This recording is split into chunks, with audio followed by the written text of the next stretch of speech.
Wine shop licence కు 2 లక్షల దరఖాస్తు రుసుము ఉంటుంది. అలాగే వార్షిక రిటైల్ ఎక్సైజ్ పన్నును ప్రయాణికుల సంఖ్య ఆధారంగా నిర్ణయించింది. ఏడాదికి 20 లక్షలకు పైగా ప్రయాణికులు వచ్చే విమానాశ్రయాల్లో బార్లకు 25 లక్షలు, 20 లక్షల కంటే తక్కువ ప్రయాణికులు ఉన్న ఎయిర్పోర్ట్లలో 15 లక్షల పన్ను చెల్లించాల్సి ఉంటుంది. ఇక విమానాశ్రయాలు ఏర్పాటు చేసే వైన్ షాపులకు ఏటా 1 కోటి రిటైల్ ఎక్సైజ్ పన్ను విధించాలని ప్రభుత్వం నిర్ణయించింది.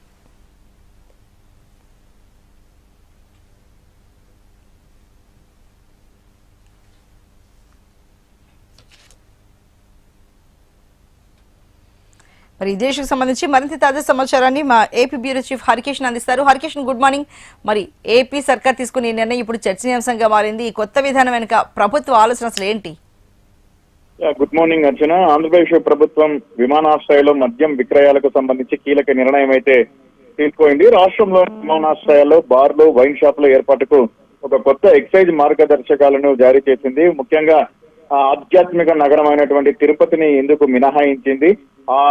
ఆ ఎయిర్పోర్ట్ లో మాత్రము ఈ బార్లకు సంబంధించి అలాగే మద్యం దుకాణాలకు సంబంధించి మాత్రం అనుమతి ఉండదు. కానీ మిగిలిన ఎయిర్పోర్ట్ లో కూడా కంప్లీట్ గా 24 గంటల పాటు నిర్వహించుకునేటటువంటి అవకాశం అంటే వెసులుబాటు కల్పించింది.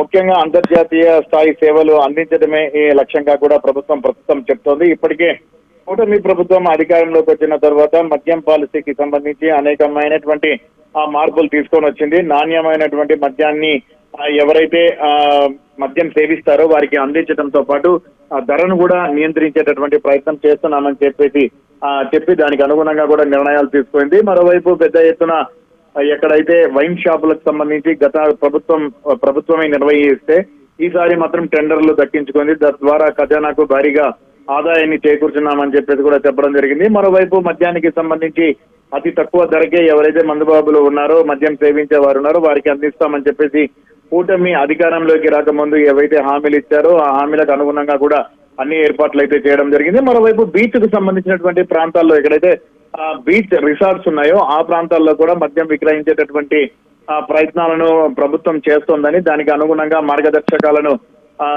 నిర్దేశించేటటువంటి ప్రయత్నం జరుగుతోంది. ఈ క్రమంలో భాగంగా అక్కడ ఉన్నటువంటి పరిస్థితులకు అనుగుణంగా ఈ ఏర్పాట్లు అయితే సాగుతాయి అని చెప్పేసి కూడా దానికి సంబంధించి ప్రస్తుతం అధ్యయనం జరుగుతుందని చెప్పేసి కూడా ఎక్సైజ్ మరియు టూరిజం శాఖ అధికారులు అలాగే అమాత్యులు కూడా చెప్తున్నటువంటి పరిస్థితి అయితే ఉంది. ఈ నేపథ్యంలోనే తాజాగా ఇటు ఎయిర్పోర్ట్లకు సంబంధించి మనం చూసాం, కడప కానీ కర్నూలు కానీ చాలా వరకు కూడా డొమెస్టిక్ సంబంధించినటువంటి ఎయిర్పోర్ట్లను ఇటు ప్రభుత్వం లాంఛనంగా ప్రారంభించింది.